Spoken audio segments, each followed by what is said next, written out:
Hindi ko makakalimutan yung gabing narinig kong may kumakatok sa bubong namin, kahit alam kong wala na dapat siyang katawan para makatapak pa roon.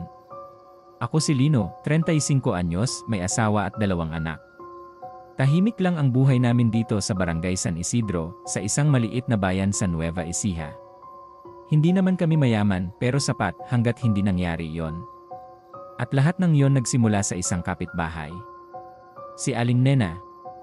Hindi niya tunay na pangalan, pero kung ilalarawan ko siya, siya yung tipo ng tao na kahit hindi ka kausapin, parang alam na niya lahat tungkol sa'yo.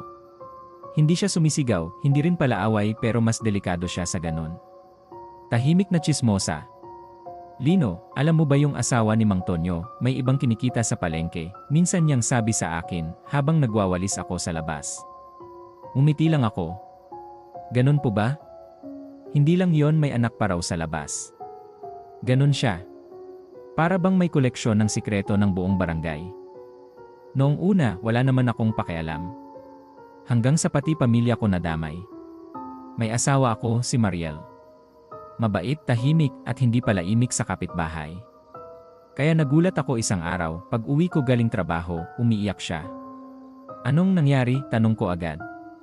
Ayaw niya pang magsalita nung una. Hanggang sa napilitan siya. May kumalat na kwento na hindi raw ikaw ang tatay ni Bunso. Parang may sumabog sa tenga ko. Ano? Saan galing yon? Hindi na niya kailangang sagutin. Pareho naming alam kung sino.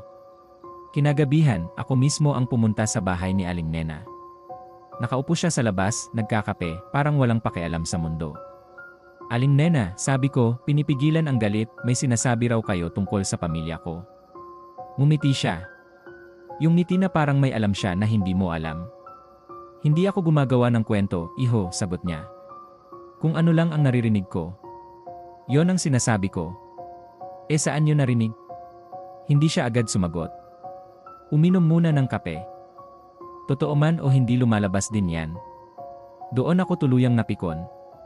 Wala kayong karapatan sirain ang pamilya ko. Biglang tumingin siya diretso sa mata ko. Iba yung tingin niya, malamig. Mag-ingat ka, Lino, mahina niyang sabi. Hindi lahat ng katotohanan gusto mong marinig. Hindi ko na pinatulan. Umuwi na lang ako, dala yung galit at kaba na hindi ko maipaliwanag. Lumipas ang ilang linggo. Unti-unting tumahimik ang usapan. Kala ko tapos na. Hanggang sa isang gabi, may narinig akong kaluskos sa bubong. May pusa lang yan, sabi ni Mariel. Pero hindi. Mabigat yung tunog. Parang may naglalakad. Dahan-dahan. Paikot-ikot. Tapak-tapak-tapak. Napabangon ako. Sandali lang, sabi ko. Lumabas ako ng bahay, dala ang flashlight. Tinutok ko sa bubong, wala. Tahimik. Pero nung papasok na sana ako ulit, may narinig akong bulong. Lino, nanigas ako. Boses ng babae. At pamilyar. Dahan-dahan kong tinaas ulit ang ilaw. At doon ko siya nakita. Nakatayo sa gilid ng bubong. Si Aling Nena. Pero mali. Dahil nakita ko siyang inilibing 3 araw na ang nakalipas. Nakasuot pa rin siya ng puting damit na ginamit sa burol niya. Basa. Parang bagong hugot sa lupa. At ang mga mata niya nakatingin diretso sa akin. Ngumiti siya. May sasabihin pa ako, bulong niya. Napaatras ako, nanginginig. At doon nagsimulang hindi na kami pinatahimik ng gabi. Hindi ako agad nakasigaw. Parang may pumisil sa lalamunan ko nung makita ko siya sa bubong, basa, maputla, at nakangiti na parang wala lang nangyari sa kanya kahit ilang araw na siyang patay. May sasabihin pa ako, ulit niya. Doon ako napaatras. Halos matapilok pa ako sa hagdan. Mariel, sigaw ko habang papasok ng bahay. Isara mo lahat. Nagulat siya. Bakit? Ano, isara rin? Hindi na siya nagtanong. Kita ko agad yung takot sa mukha niya habang sinasara niya yung bintana. Ako naman, napaupo sa sahig, hinihingal. Anong nangyari? Mahina niyang tanong. Hindi ako agad nakasagot. Nanginginig pa rin kamay ko. Si Aling Nena, ha? Patay na yon, Lino, tingin ko rin dati. Tahimik. Yung klase ng katahimikan na parang may nakikinig sa inyo. Simula nung gabing yon, hindi na kami pinatahimik. Una, mga bulong lang. Sa labas ng bintana. Mariel, Lino, minsan pangalan ng anak namin. Mahina. Paiba-iba ng pwesto. Kapag sisilip ako, wala. Pero ramdam ko. May nakatingin. Hanggang sa lumala. Isang madaling araw, nagising ako kasi umiiyak si Bunso sa kwarto. Agad akong tumayo.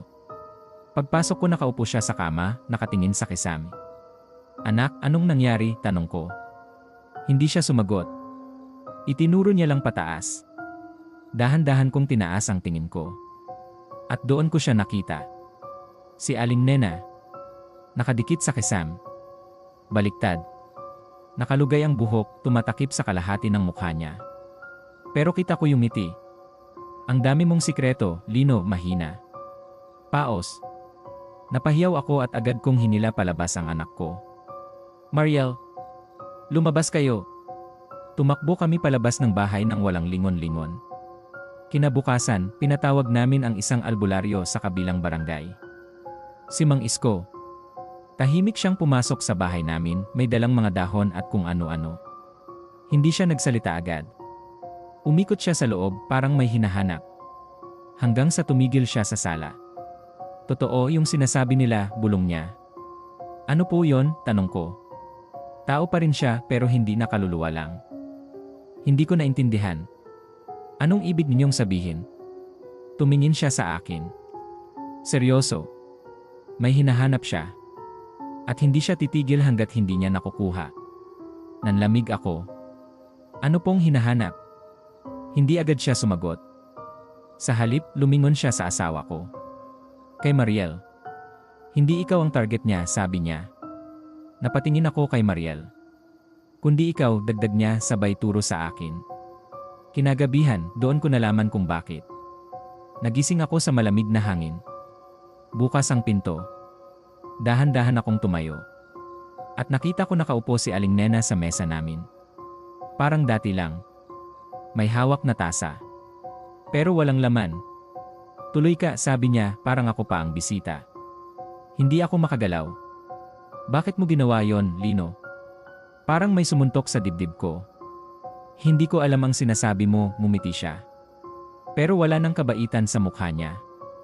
Hindi ka nagsasalita pero ikaw ang nagsimula. Unti-unti siyang tumayo. At habang lumalapit siya biglang bumalik sa isip ko lahat. Yung gabing nagalit ako sa kanya. Yung mga salitang binitawan ko habang lasing ako sa mga kapitbahay. Na siya raw ang dahilan kung bakit nagpakamatay ang anak niyang nasa Maynila. Na siya raw ang malas sa barangay. Na sana mawala na siya. Hindi ko naisip na maririnig niya. Hindi ko naisip na totoo pala. Tumigil siya sa harap ko. Halos magdikit na ang mukha namin. Maliit na salita lang para sa'yo, bulong niya. Pero iyon ang huling narinig ko bago ako magbigti. Parang nawalan ako ng lakas. Hindi ko sinasadya pero ginawa mo. Tumulo ang luha niya. Pero kasabay noon may tumulo ring maitim na likido mula sa mata niya. Ngayon ikaw naman. Bigla niyang hinawakan ang leg ko. Malamig. Basa. At sobrang lakas. Hindi ako makahinga. Sinubukan kong sumigaw, walang lumalabas. Sa huling lakas ko, naalala ko sinabi ni Mang Isko. May hinahanap siya. Pipatawad, pilit kong sabi. Humigpit ang hawak niya. Hindi sapat. Pipatawad sa lahat, babawi ako, amin ako, ititigil ko, tumigil siya. Unti-unting lumuwag ang kamay niya. Tinitigan niya ako. Matagal. Parang sinusukat kung totoo ba ako. Hanggang sa bumitaw siya. Bumagsak ako sa sahig, hinihingal. At nung tumingin ako ulit, wala na siya. Kinabukasan, ginawa ko lahat. Humingi ako ng tawad sa pamilya niya. Inamin ko sa barangay ang ginawa ko. Lahat. Kahit nakakahiya. Kahit masira pangalan ko. Simula noon tumigil. Nawala ang mga bulong. Ang mga yabag. Ang presensya niya. Pero minsan kapag tahimik ang gabi at may maririnig akong mahinang kaluskos sa bubong, hindi na ako lumalabas. Kasi alam ko, hindi lahat ng kasalanan napapatawad ng tuluyan. At may mga multo na hindi umaalis. Naghihintay lang ulit. Akala ko tapos na. Akala ko sapat na yung pag-amin, yung paghingi ng tawad, at yung kahihiyan na tiniis ko sa buong barangay. Pero mali ako. Dahil ang totoo may mga kasalanan na hindi lang basta binabayaran. Pinapasan. Habang buhay. Lumipas ang ilang buwan na tahimik. Bumalik sa normal ang lahat o yun ang akala namin. Nakakapaglaro na ulit ang mga anak ko sa labas. Si Mariel, medyo gumaan na ang loob. Ako naman, pinilit ko talagang magbago. Hindi na ako sumasama sa mga kwentuhan sa kanto. Hindi na ako nakikialam sa buhay ng iba. Kasi alam ko na kung saan ako dinala nun. Pero isang gabi nagkamali ako. May inuman sa kabilang bahay. Birthday ng kapitbahay namin. Pilit nila akong pinasama. Noon ka pa di nakikisama, Lino, sabi nila. Isang tagay lang. Tumanggi ako nung una. Pero sa huli sumuko rin ako. Isang oras lang, sabi ko kay Mariel. Tumango siya. Maaga ka uwi. Alam niyo naman kapag ganun. Isa, naging dalawa. Dalawa, naging marami. Hanggang sa bumalik na naman yung dati. Yung kwentuhan. Yung tawanan. At yung tsismisan. Alam mo ba si ganito raw may kabit, si ganito, may tinatagong utang, tahimik lang ako nung una. Pero nang may nagbanggit ng pangalan pamilyar. Pangalan ng bagong lipat sa barangay. May kakaiba raw dun sa babae, sabi nung isa. Parang may tinatago. Doon ako napatingin. At doon ako nadulas. Narinig ko rin yan, sabi ko. Talaga? Tanong nila. Tumango ako. Kahit wala naman talaga akong alam. At doon nagsimula ulit. Pag-uwi ko ng bahay, 12:00 na. Tahimik. Sobrang tahimik. Pagpasok ko, bukas ang ilaw sa sala. Nakatayo si Mariel. Nakatulala. Mariel, tawag ko. Hindi siya sumagot. Lumapit ako. Anong nangyari? Dahan-dahan siyang tumingin sa akin. Namumula ang mata. Akala ko ba nagbago ka na? Parang may kumurot sa dibdib ko. Hindi ko na natapos. Kasi narinig ko na naman. Yung tunog. Sa bubong. Tapak-tapak-tapak. Nanlamig buong katawan ko. Dahan-dahan akong napatingala. At naroon siya. Mas malinaw kaysa dati. Mas galit. Si Aling Nena.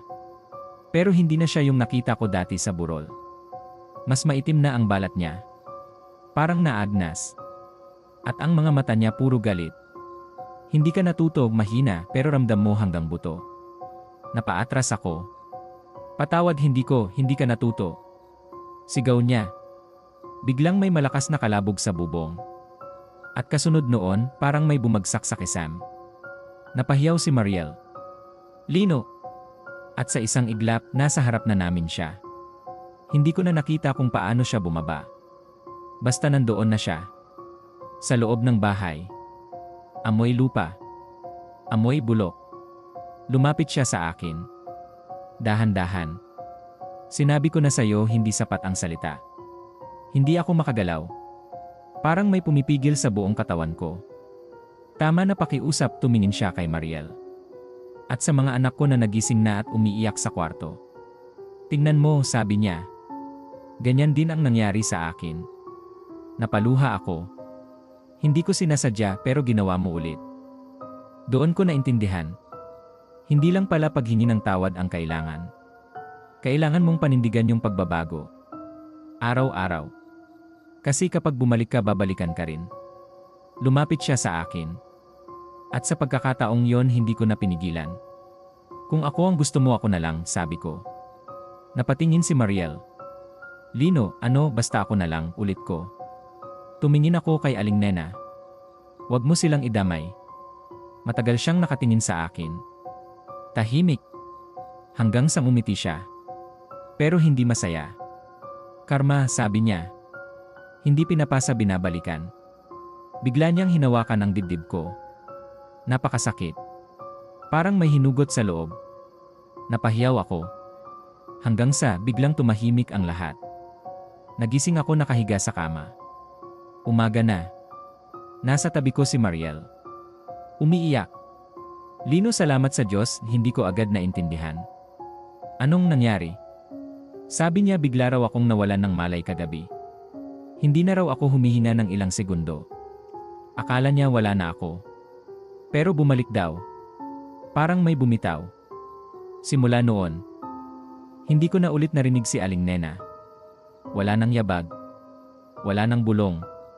Pero hindi ibig sabihin nun naligtas na ako. Kasi gabi-gabi napapanaginipan ko siya.